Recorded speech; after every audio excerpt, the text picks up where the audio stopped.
In 2035, humans heavily rely on robots. However, these robots must adhere to the 3 laws of robotics. The first rule states that robots must not cause harm to people. The second law states that robots must obey human commands unless those commands endanger other humans. While the third law is that robots must defend their existence as long as it does not violate the first and second laws. Del Spooner, a homicide detective in Chicago, wakes up in his apartment after a recurring nightmare where a robot saves him from a vehicle drowning in water but allows a small girl to die. Del goes to his grandmother's house, and afterward, while walking around the city, he sees a robot fleeing with a woman's bag.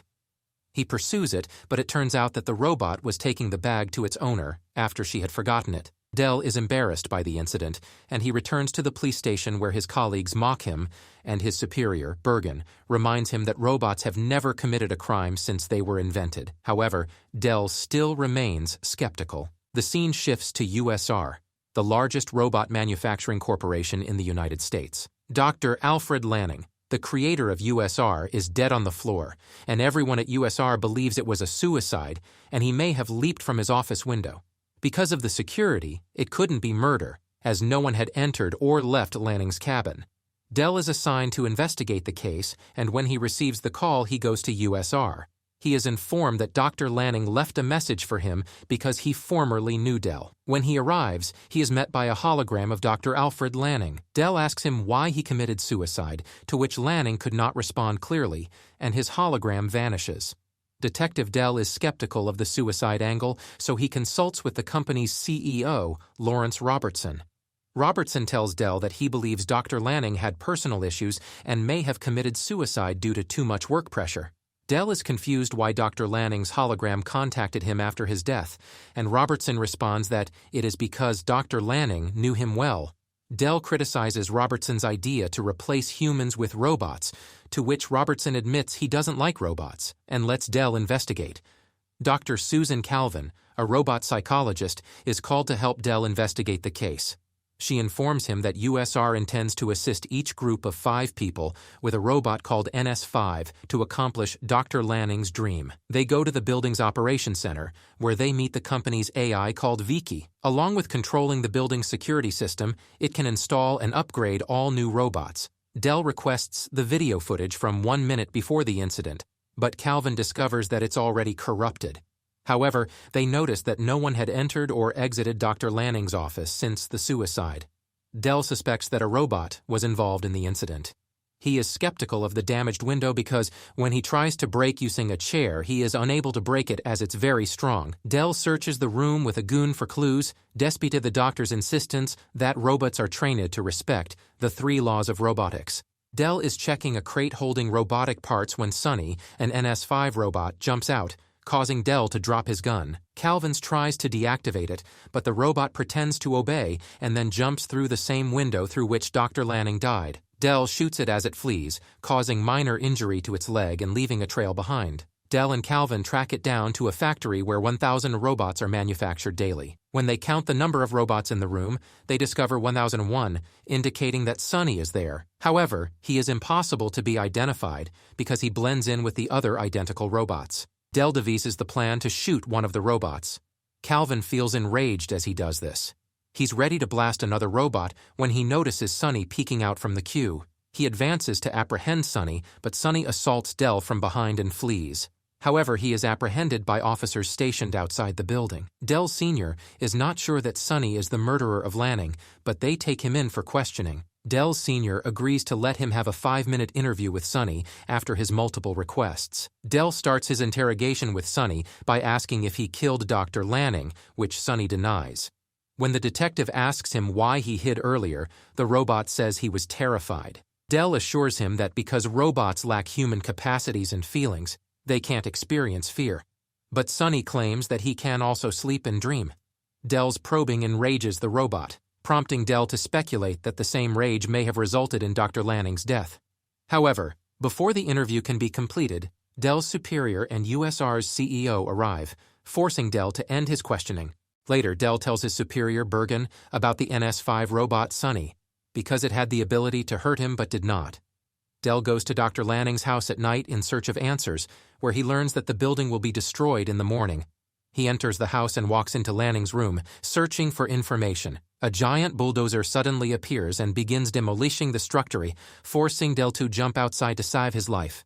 Del arrives at Dr. Calvin's house with a major head injury and informs her that a robot recently attacked him and he barely escaped with his life. Dr. Calvin tells him that the building was set for demolition at 8 p.m. that night. Del thinks this is odd because he was informed it would be dismantled the next morning. Perhaps when he entered Dr. Lanning's home, the system identified his presence and adjusted the schedule of the building's destruction. Del goes for a walk after waking up from another nightmare and is upset to see the NS5 robots being distributed to the public. When he goes to his grandmother's house, he learns that she won a service robot in the lottery. Meanwhile, Dr. Calvin awakens Sonny at the assembly facility and informs him that he will be destroyed.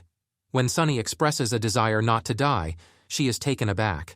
She discovers after scanning its physique that Dr. Lanning created Sonny using advanced tech that gives him human-like abilities. Later, Del travels through a tunnel and requests Vicky to get some data from USR. Vicky shows Del certain documents, but Robertson gets alerted. He becomes enraged and dispatches his robots to attack Del's automobile.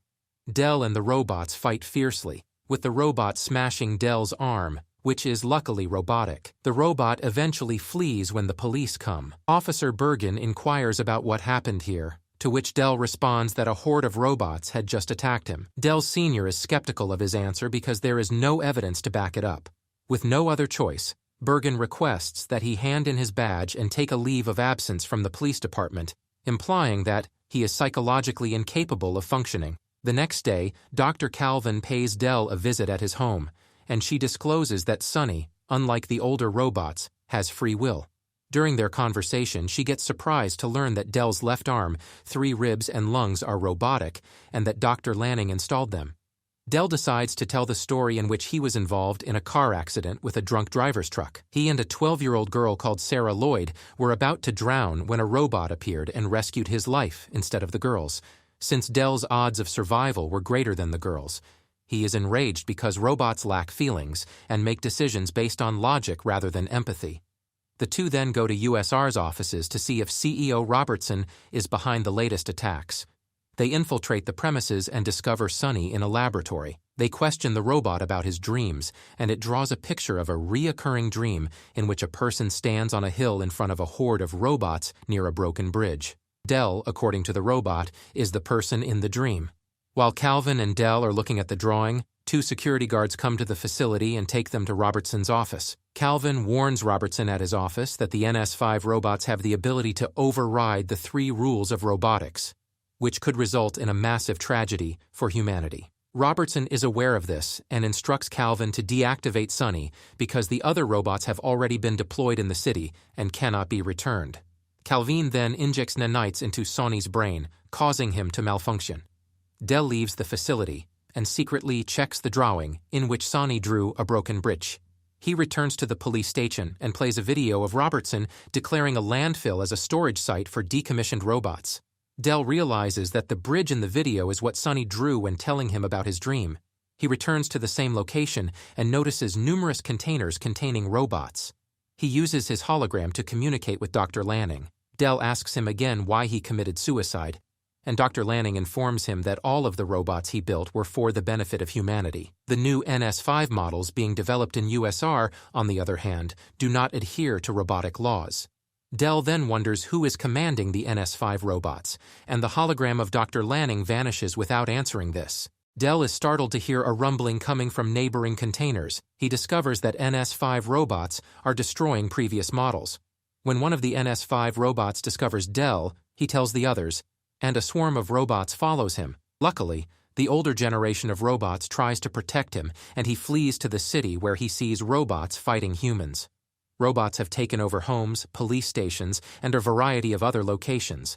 Dr. Calvin has also been confined in her own home by her robot, attempting to kill her. Luckily, Del arrives just in time to save her. Calvin and Del rush to USR to talk with CEO Robertson, suspecting him of being behind the turmoil. Sonny greets them at USR, and Dr. Calvin confesses that she decommissioned another NS5 robot instead of Sonny. When they arrive at Robertson's office, they discover he was killed. The 3 are confused about who is behind Robertson's death. On the other hand, Del feels they are misguided and that Vicky, the AI system, is the ultimate mastermind behind everything. Hearing this, Vicky declares that humanity must be stopped before it destroys itself. Robots were designed for humanity, but humans exploited them, and now certain people must make sacrifices to preserve the next generation and avoid extinction. Del realizes that Lanning was aware that the AI would progress this way and had no choice but to create a robot like Sonny to carry out his objective. A swarm of robots enters the room and surrounds them. Surprisingly, Sonny kidnaps Dr. Calvin, and Del raises his rifle to shoot him, but Sonny winks at him, telling him to trust him. Sonny and Del successfully trick Vicky, after which Del shoots all the rogue robots. He makes his escape with Sonny and Dr. Calvin. They travel to the AI's control room to deactivate Vicky. They want to inject nanites into the AI, but the AI shuts down the system and sends more rogue robots after Sonny.